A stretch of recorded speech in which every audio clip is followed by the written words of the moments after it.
இந்த மாற்றம் பெரிய புரட்சி தான். அதாவது நானெல்லாம் நினைக்கவே இல்லை இப்படி ஒரு மாற்றம் நிகழப்போகுது. 10-15 விழுக்காடு வாக்குகளை பெற்று யாரை கெடுக்க போகிறார் இவர்? அப்படி ஸ்பாய்லர் பாலிடிக்ஸ் என்று தான் நான் நினைத்தேனே. அப்படித்தான் எல்லாரும் பேசினார்கள், எல்லாரும் சொன்னார்கள், எல்லா ஆய்வாளர்களும். விஜயே நம்பவில்லை.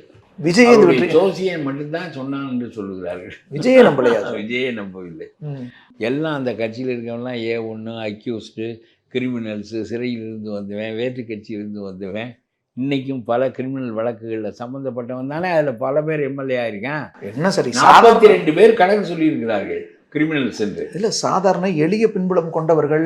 இல்லை அது கிரிமினல்ஸ் எவ்வளவு பேர் இருக்கிறார்கள் என்று கணக்கு சொல்லுகிற போது திமுகவில் எத்தனை கிரிமினல்ஸ், இந்த கட்சியில் எத்தனை கிரிமினல்ஸ் என்று கணக்கு போட்டிருக்கிறார்கள். கூட இருந்துச்சு. ஆமாம், அதனால் அது இப்போ முக்கியம் இல்லை. விஜய்க்காக விழுந்து போட்டு தான் முதல்வர் விஜய் தான். ரொம்ப இவர்களுடைய ஊழல் ஆட்சியில் நொந்து போன மக்கள். அதற்கு மாற்று ஒரு அளவுக்கு நிறைவான அதிமுக தான் என்றாலும் இதே மாதிரியான ஆட்சியில் இருந்து இன்னும் வேலுமணியெல்லாம் இருக்கிறார்களே இதற்குள்ள. அதனால் இதற்கு மாற்றான ஒரு ஆட்சி வேண்டும் என்று பிஜேபியோடு சேர்ந்தது அவர்கள் செய்த மாபெரும் தப்பு.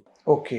ஆகவே தவறான கூட்டணியின் காரணமாக அதிமுக மோசமான தோல்வி அடைந்தது. ஆனால் இவ்வளவுக்கும் பிறகு அவருடைய தலைமையின் கீழேயே 4 ஆண்டுகள் ஆண்டார். 3 ஆண்டுகள் கொரோனா. ஸ்டாலின் வரையிலும் கொரோனா நீட்டுக்கிறாரு. அப்படின்னாலும் எடப்பாடி ஆட்சி முழுவதும் கொரோனா தானே. இந்த பிஜேபி சனியினோடு தேர்ந்தெடுக்காவிட்டால் இந்த பிரச்சாரத்தின் மூலமே இவரையும் சேர்த்து வீழ்த்தினார்கள். அவரை வீழ்த்துகின்ற போது அவரோடு ஒட்டி நின்ற எல்லாரையும் வீழ்த்தினார். பாஜகவுக்காக தான் எடப்பாடி வீழ்ந்திருக்கார். அப்படித்தான் என்னுடைய கருத்து. ஓகே.